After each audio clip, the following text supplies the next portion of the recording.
کہ شادی شدہ جناکاروں پر ساتوں آسمان ساتوں زمین لعنت کرتے ہیں، اور جہنم میں ایسے لوگوں کی شرمگاہوں سے ایسی بدبو پھیلے گی جس کی بدبو سے جہنم والے بھی پریشان ہو جائیں گے، اور آگ کے عذاب کے ساتھ ان کی رسوائی جہنم میں ہوتی رہے گی۔ ایک دوسری حدیث شریف میں ہے کہ حضرت ابو ہریرہ رضی اللہ تعالیٰ عنہ سے روایت ہے کہ نبی کریم صلی اللہ تعالیٰ علیہ وسلم نے ارشاد فرمایا، جنا کرنے والا جنا کرتے وقت مومن نہیں رہتا۔ جنا تو دور کی بات ہے، اللہ تبارک و تعالیٰ نے اس کے قریب جانے سے بھی منع فرمایا ہے۔ قرآن مجید میں اللہ تبارک و تعالیٰ نے ارشاد فرمایا ہے، اور بدکاری کے پاس بھی نہ جاؤ، بے شک یہ بے حیائی ہے اور برا کام ہے۔ حضرت محمود رضی اللہ تعالیٰ عنہ سے روایت ہے کہ نبی کریم صلی اللہ تعالیٰ علیہ وسلم نے ارشاد فرمایا، میری امت اس وقت تک بھلائی میں رہے گی جب تک ان میں جنا سے پیدا ہونے والے بچے عام نہ ہو جائیں، اور جب ان میں جنا سے پیدا ہونے والے بچے عام ہو جائیں گے تو اللہ تبارک و تعالیٰ انہیں عذاب میں مبتلا کر دے گا۔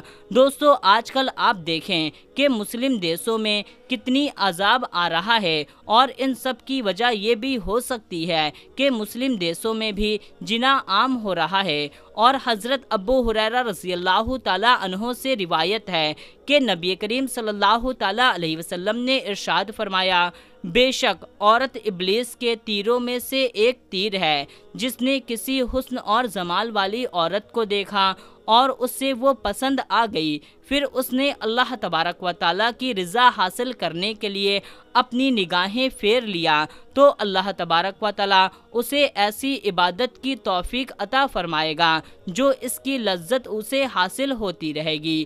میرے پیارے دوستو، آئیے اب اس بات کا ذکر کرتے ہیں کہ انسانیت میں جنا کی شروعات کیسے ہوئی۔ حضرت ابن عباس رضی اللہ تعالیٰ عنہ ارشاد فرمایا کہ حضرت نوح علیہ السلام اور حضرت ادریس علیہ السلام کے درمیان 2000 سال کا فاصلہ ہے۔ حضرت آدم علیہ السلام کی اولاد کے 2 گروہ تھے، جن میں سے ایک میدان میں رہتا تھا اور دوسرا پہاڑوں پر رہتا تھا۔ پہاڑوں پر رہنے والے مرد خوبصورت ہوا کرتے تھے اور ان کی عورتیں بدصورت ہوا کرتی تھیں، اور میدان میں رہنے والی عورتیں خوبصورت ہوا کرتی تھیں اور ان کے مرد بدصورت ہوا کرتے تھے۔ ایک دن ابلیس ایک خوبصورت نوجوان کی شکل میں میدان میں رہنے والے مرد میں سے ایک کے پاس آیا اور اس کے یہاں نوکر بن کر کے اس کی خدمت کرنے لگا۔ ابلیس نے بانسری کی طرح کوئی چیز بنائی جو چرواہے بجاتے ہیں، اس میں سے ایک ایسی آواز نکالی کہ لوگوں نے اس طرح کی آواز پہلے کبھی نہیں سنی۔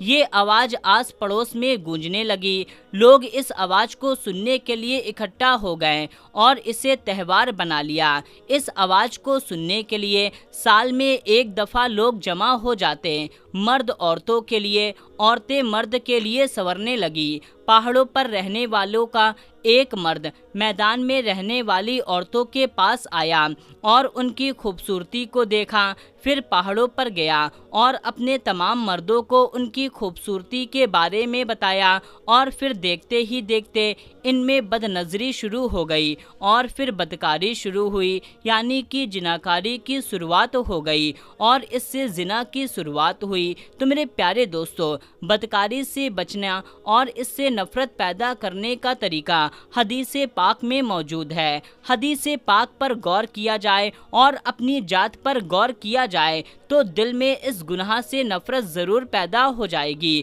حضرت ابو ہریرہ رضی اللہ تعالیٰ عنہ سے مروی ہے کہ ایک نوجوان نبی کریم صلی اللہ تعالیٰ علیہ وسلم کی خدمت میں حاضر ہوا اور عرض کرنے لگا، یا رسول اللہ صلی اللہ تعالیٰ علیہ وسلم، مجھے زنا کرنے کی اجازت دے دیجیے۔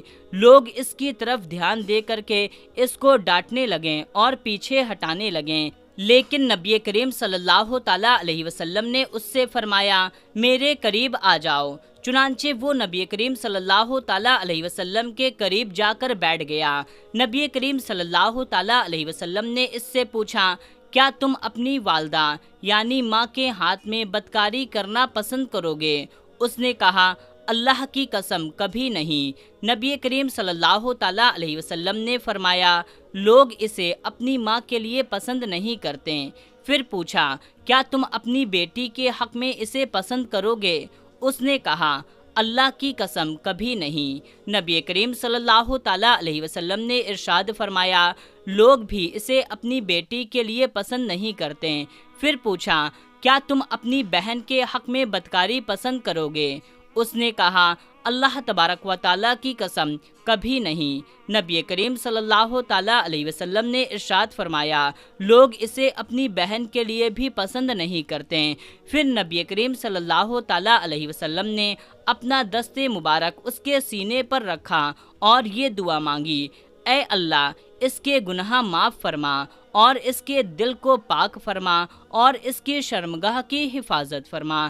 تو میرے پیارے دوستو، آخری میں بس اللہ تبارک و تعالیٰ سے یہی دعا کریں گے کہ اللہ تبارک و تعالیٰ ہمارے گناہوں کو معاف فرمائے، ہمارے دل کو پاک فرمائے اور ہم سب کی شرمگاہ کی حفاظت فرمائے۔ آمین اللہم آمین۔ میرے پیارے دوستو، یہ انفارمیٹیو ویڈیو آپ کو کیسی لگی کمنٹ کر کے ہمیں ضرور بتائیں، اور یہ ویڈیو آپ کو ذرا بھی پسند آئی ہے تو آپ اس ویڈیو کو جلدی سے ایک لائک کر دیں اور اس چینل کو بھی سبسکرائب کر لیں۔ تو دوستو ملتے ہیں تب تک کے لیے السلام علیکم، اللہ حافظ۔